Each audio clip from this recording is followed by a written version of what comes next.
All right, let me come back to these NSA programs in a momentous week. I wanted to have you on because I wanted to get into this debate, which we've had in the House. You had 205 members of the House, including 94 Republicans who, and I'm boiling this down, essentially voted to scrap these programs that allow the NSA, the National Security Agency, to sweep up what's called the metadata, which is call details in the United States in order to track down terrorists.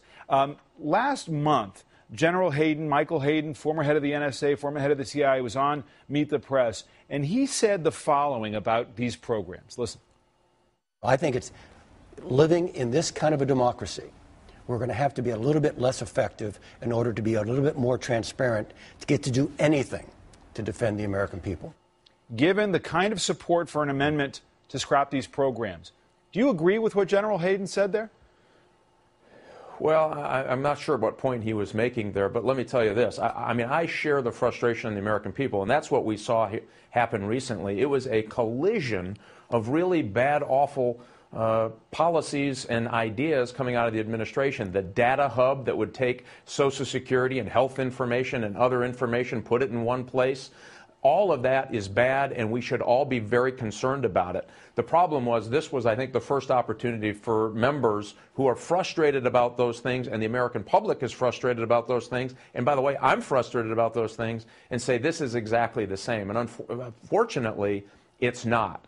And so this is a program. Let's talk about why we have it. And this is really important to get to the point, should we or shouldn't we, is after 9/11, our intelligence services knew about a guy who's a pretty bad guy that we believed was going to be involved in some type of attempt in the United States to commit an act of violence, a terrorist, who was living in San Diego. But because we couldn't find the nexus, we were not allowed to find out if somebody from overseas was calling in to the United States to talk to him. We couldn't get that piece. We missed it. He got on a plane and flew it in to the Pentagon shortly thereafter. So we said, that's a seam we have to fix. But how do we do that?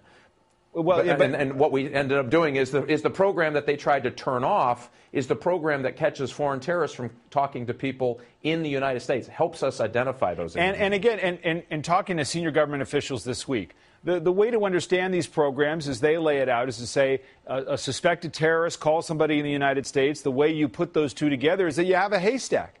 And in the haystack in the United States is basically every phone number that is swept up in the United States.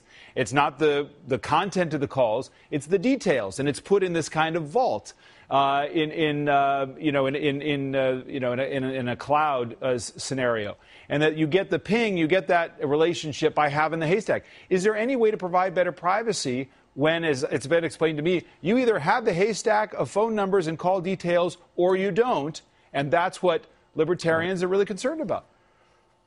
Well, I understand, but here's the thing. There are so many protections here on this. Remember, there are no names and no addresses in this database. There's more information on an envelope that you fill out and stick in the mailbox than are in this database. This is billing records that already exist. They said we just need to put them in one place and hold them longer so we have a number to compare to. So they're not calling them. They're not doing pattern analysis. And here's the best part, news of all. In this program, 0 privacy violations, 54 violent terrorist attacks thwarted. That's a pretty good record. That's a great record. And that tells me this is one program that works to protect your privacy and live up to our constitutional obligation in Congress that says we must provide for the general defense of the United States. We have found how to do this and protect your privacy. Remember, most people think that these phone calls are recorded. They're not. Most people think that their names are associated with these phone numbers. They're not. It's just a whole list of phone numbers with no names and no addresses. When a terrorist number, just a terrorist number, is found, they plug it into these numbers, and it pops up with somebody they may be talking to in the United States. Again, no name and no address. And what we do with that is say, whoop, that's bad. We're going to give this to the FBI to determine who that person even is.